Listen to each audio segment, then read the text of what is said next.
Hello everyone, Madeline here. In this video, we are going to be talking about something that a lot of people dread, but I'm going to help you hopefully take that dread out of it and hopefully exchange it for the word easy. Um, yeah, because I don't want to say excited because not everybody's excited about it, but it'll make it easier. And that is parent-teacher conferences. So, they're inevitable, especially if you teach elementary school.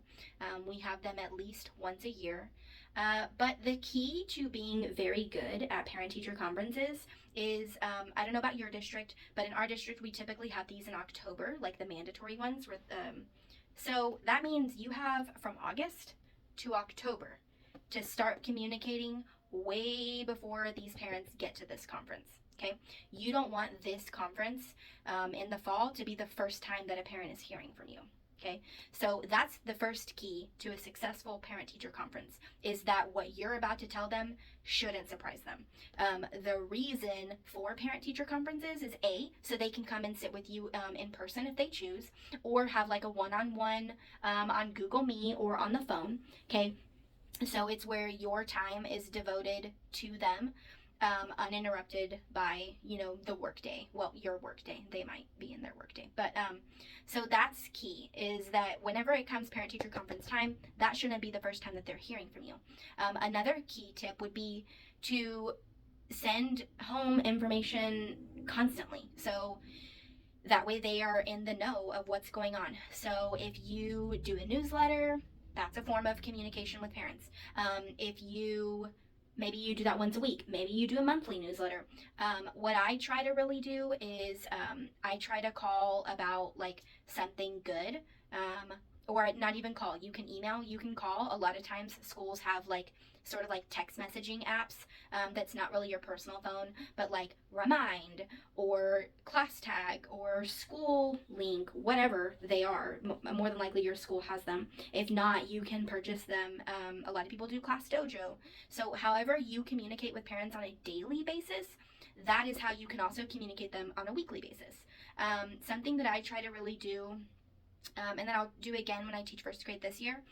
But in the past, I've always sent like a good note home with every student. That way, that's a form of, it's a written form of communication. Parents like that you took the time to handwrite a letter personalized about their child. Whenever I taught third grade, I actually used to sell these for, I think I sold them for like $5.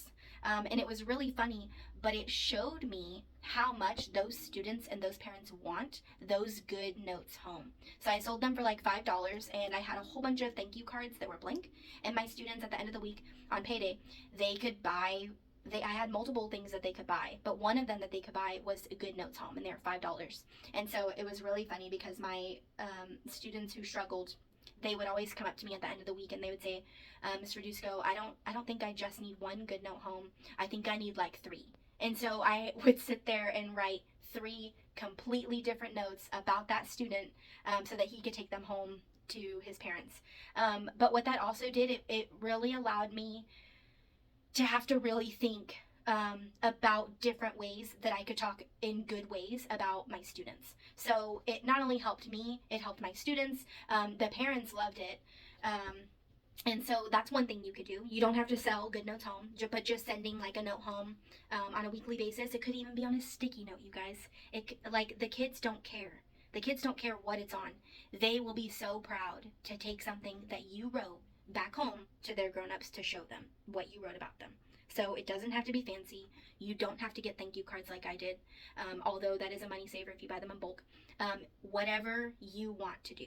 Okay, that's an easy thing to do from August to October before parent-teacher conferences. Another thing for parent-teacher conferences is you want to have, so sometimes your school district will require you to like fill out a form or to have certain things out, like a portfolio or student work, or maybe they have out their work journals. What you need to ask, what your school is requiring for these. In my district, we have a particular form that we fill out. But I also like to go above and beyond that. Because it's better for me. B, the form is ugly and it doesn't always answer the questions I want answered. And B, I can send home the prettier version with the parent. So then it seems like you took a lot more time to do it, and you can reuse this from year to year to year. So once you find something that you like, you only have to make it once or buy it once, like if you buy it on TPT. You only have to make it or buy it once, and then you can reuse it or tweak it from year to year. So that is really nice. But I just also like to do areas of where the student glows, so where they do well, and areas of growth. So you want to try to figure out, you want to have more areas of where they glow than grow. So like if I have 2 areas that I know this student is really struggling, I want to try to find 2 or 3 where they glow. Okay, even if that's hard to figure out, you just want to keep things very positive for the students' grown-ups. Another way you can do parent-teacher conferences is you can invite, if you have older students, I could experiment and try it with my first grade students, but if you have older students especially, tell them to take control of their own learning.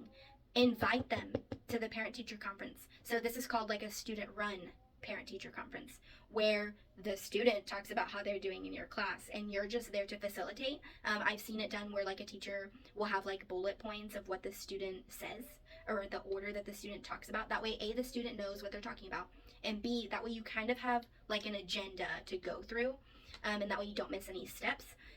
But that way they're taking ownership of their own learning, and you just sit there and facilitate and answer any questions that the parent may have.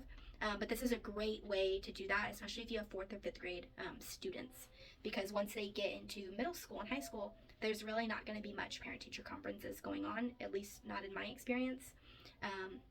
So it's a great way for them to lead that conversation.